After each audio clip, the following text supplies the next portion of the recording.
The whole thing to me is an unexpected joy, a complete surprise. I heard in September this year that a young blind man had translated my book, and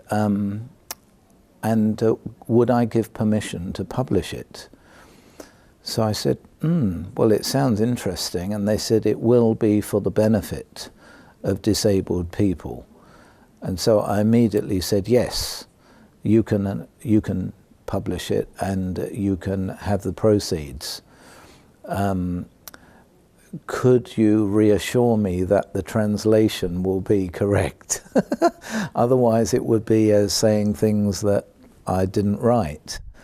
And they assured me that. And then a few weeks later, they said the Baltic Disability Conference is taking place. It was called Born Different, which I was. And they said, would I come for the publishing of the book and perhaps also speak at the meeting, which the adventure has been extraordinary. When I arrived on Wednesday evening with my wife, I didn't realize we were going to dinner with the young man and his mother and who was cooperating in the book. And when we walked in the house, she was very emotional because she said, I've been living with you and your family for 3 years, which I never knew. So she felt like she knew me and my family, and it was extraordinary. As we know, your motto is everything is possible. Yes. But and it can be done. Okay. But do you remember the most difficult period in your life till now? Well, the first 33 years were difficult because nobody could discover what the problem was.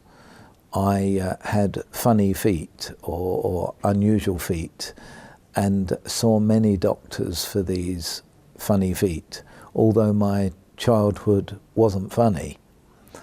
And there was no holistic medical care where they wondered why the feet were strange, and that they all just said, one day we can operate on your feet.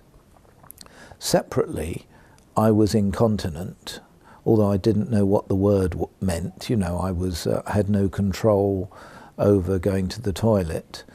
And because that's so embarrassing, it was a secret. And I used to go to school with a bag held in that place so nobody could see the stain. And then my shirt would often be accidentally hanging out of the trousers. So some nasty kids called me the shirt, you know, because the shirt was always hanging out. But I didn't know what was wrong with me. And many years later, when I was 33, I found some good doctors who did some nasty tests, and they came and said it's spina bifida. Well, I didn't know what it was. And obviously I joined an association like the Estonian spina bifida, one near where I live, and that was brilliant because you're with people, talking to people who have a similar, many worse, some not so bad, and that was brilliant. But the joined up medicine still didn't happen because the neurosurgeons didn't then say, okay, we've now got to get somebody to sort out your feet, and do you have anything else that worries you? In which case I would have replied, well, you know, going to the toilet. But I was another 20 years before that got sorted out, and I was 50. And so now I have pretty normal feet, and I do self-catheterized in order to go to the toilet, which is, I often joke, it's the same as cleaning my teeth. I just have to remember to pick up the brush or the catheter. And that has taken the pressure from my kidneys, which did fail, nearly failed.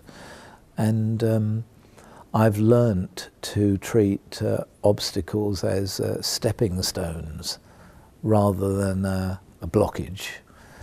And but I have a lot of memories of the childhood where even the teachers would push me down rather than lift me up, you know. And I think you only should look down on somebody if you're helping them up.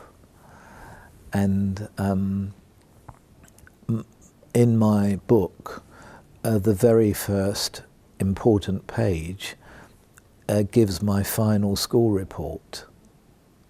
Lazy, silly, bone idle and apparently content to remain so, with the name of the school, and then underneath it, Graham Webb Guest of Honour, and with a certificate for my outstanding lifetime achievement in business and education.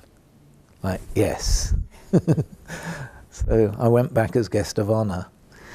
Was it emotionally very hard for you to write a book? And yes. How honest you were? It was very emotional. It was exciting and interesting, apart from the embarrassing bits. And when I'd written the book, I'd sort of touched on some of the medical difficulties. But then I had a journalist help to polish the book, because I'm not a journalist. And he realised that some big things I hadn't put in. And we had several discussions about that. But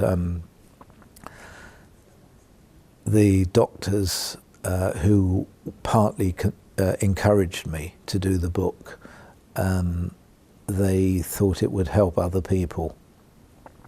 And they were totally correct. So I'm glad it's in. I had to climb a psychological fence. You know, I was on the safe side, and the difficult explanations were on the other side of the fence. I had to climb the fence.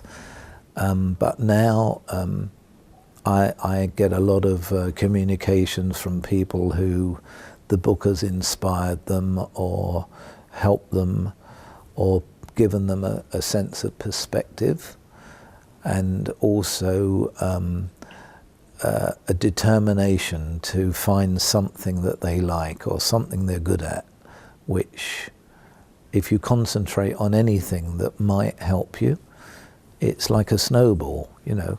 You have to find the thing, because everybody has magic. You know, everybody has a gift. You just have to find what it is. And I know Allan, this incredible young man, who obviously liked English and translating English, but I know he also plays a little piano.